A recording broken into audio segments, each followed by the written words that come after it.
మీరు విదేశ మార్గం సంపాదించుకునేలాగా మీకు జీతాలు వచ్చేలాగా ఆ పరిస్థితిని మేము తీసుకొస్తాం.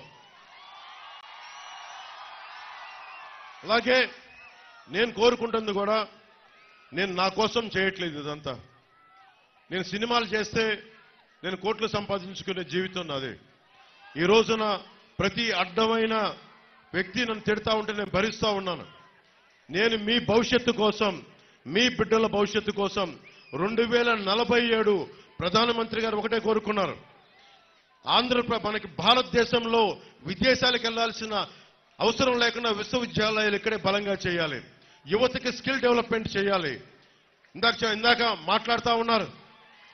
కులాల దీంతో పాటు కులాల సెన్సెస్ తో పాటు నేను కోరుకుంటుంది కూడా ఈ రోజున చంద్రబాబు గారి ముందు దృష్టిలో పెడతా ఉన్నాను. ఇంతమంది యువతున్నారు.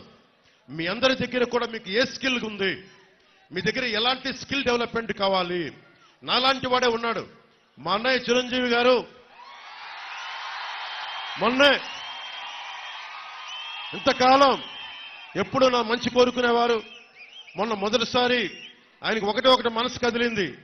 కౌలు రైతులకి అండగా నిలబడినందుకు, అన్ని వేల మంది కౌలు రైతులకి మేము అండగా నిలబడిన కదిలి నిజంగా జనసేన చాలా మంచి పని చేస్తుంది. ఎలాంటి కూటమి మీకు బాగుండాలని కోరుకుంటూ నాకు ఒక 5 కోట్ల రూపాయలు జనసేన పార్టీకి విరాళంగా ఇచ్చారు. ఏ సందర్భంలో చెప్తున్నానంటే స్కిల్ డెవలప్మెంట్ ఉద్దేశించి చెప్తా ఉన్నా. మీలో నాకు తెలియదు, మీలాగే నాకు ఏం కోరికలు లేవు, ఏం అవ్వాలో నాకు తెలియదు. కానీ మనకంటే పరిణితి చెందిన వ్యక్తి, అనుభవం ఉన్న వ్యక్తి, ఒక బలమైన ఒక స్టార్డమ్ ఉన్న వ్యక్తి నా అన్నయ్య అవటం వల్ల నాకు ఆయన ఏం చేశారంటే, నువ్వేదైనా పని చేయి నువ్వు. నేను నేను అనుకునేవాడిని మాక్సిమం ఒక చిన్నపాటి 5,000 రూపాయలు ఉద్యోగం వస్తే సరిపోతుంది అనుకునేవాడు నా జీవితం అంతా. ఆయన కూర్చొని నన్ను మార్షల్ ఆర్ట్స్ లో జాయిన్ చేశారు. ఆయన దగ్గరుండి ఒక యాక్టింగ్ స్కిల్ నేర్పించారు.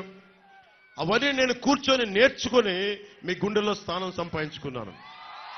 ఆ స్థానం సంపాదించుకోవడమే కాకుండా నేను పాలిటిక్స్ లో వచ్చి ఓట్లు విడిపోకుండా, ఓట్లు చీలిపోకుండా మీ భవిష్యత్తు కోసం కష్టపడుతున్నానంటే ఒక్క స్కిల్, ఒక్క యాక్టింగ్ స్కిల్ ఒక్కటి నేర్పిస్తే అది నా ఒక్కడికి ఉపయోగపడాల. కొన్ని వేలాది మంది కౌలు రైతులకి 3-4 సినిమాలు చేసి దాంట్లో నుంచి వచ్చిన డబ్బుని కౌలు రైతులకి అండగా నిలబడ్డాం. అంటే చిరంజీవి గారు అనే వ్యక్తి వాళ్ళ తమ్ముడికి ఒక చిన్నపాటి స్కిల్ నేర్పిస్తే అది ఎక్కడి దాకా తీసుకొచ్చిందో చూడండి. కొన్ని కోట్ల మంది ముందు నిలబెట్టే స్థితికి తీసుకొచ్చింది. ఈ రోజున చంద్రబాబు గారిని కూడా ఒకటే కోరుకుంటున్నాం. మీరు ఒక పెద్దన్నలాగా, మేమందరం కలిసి, మోడీ గారు ఒక పెద్దన్నలాగా అందరం కలిసి ఇక్కడున్న యువత కోసం, ఆడబిడ్డల కోసం, యువకుల కోసం మీ దగ్గర ఏ స్కిల్ ఉంది, మీకు ఏం నేర్చుకోవాలని ఉంది, భవిష్యత్తులో వయోజన విద్యలో ఒక సెపరేట్ స్కిల్స్ ఏమైనా కావాలా, ఇవన్నీ ఒక సెన్సెస్ లాగా తీసుకొని స్కిల్ డెవలప్మెంట్ సెంటర్స్ కనుక ఇక్కడ పెట్టగలిగితే మీకు బోల్డంత ఆదాయం వస్తుంది. మనకు బైబిల్లో ఒక సూక్తి చెప్తారు, చేపని ఇవ్వడం కాదు, చేపని పట్టివ్వడం నేర్పించుకోమని. మేము కోరుకుంటుంది సంక్షేమ పథకాలు ఏది ఆపం. నిన్న సభలో కూడా చెప్పారు చంద్రబాబు గారు, సంక్షేమ పథకాలు ఏది ఆపం. 10 రూపాయలు ఎక్కువ ఇస్తామే తప్ప 10 రూపాయలు తగ్గించే పని మేము చెయ్యం. ఇది మీరు మనస్ఫూర్తిగా నమ్మండి. ఎందుకంటే సొంత డబ్బుల్ని కౌలు రైతులకు ఇచ్చిన వాళ్ళం.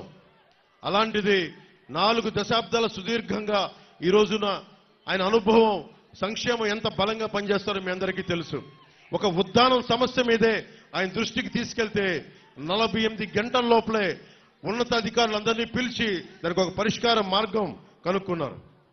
ఈ రోజున కూడా అదే పరిష్కార మార్గం వాళ్ళు పెంచుకుంటూ వెళ్తా ఉన్నారు. అందుకని నేను కోరుకుంటుంది, నేను ఎక్కువ మాటలు చెప్పను మీకు. దశాబ్ద కాలం నుంచి మీ భవిష్యత్తు కోసం పనిచేస్తానే ఉన్నాను. దశాబ్ద కాలం 2 చోట్ల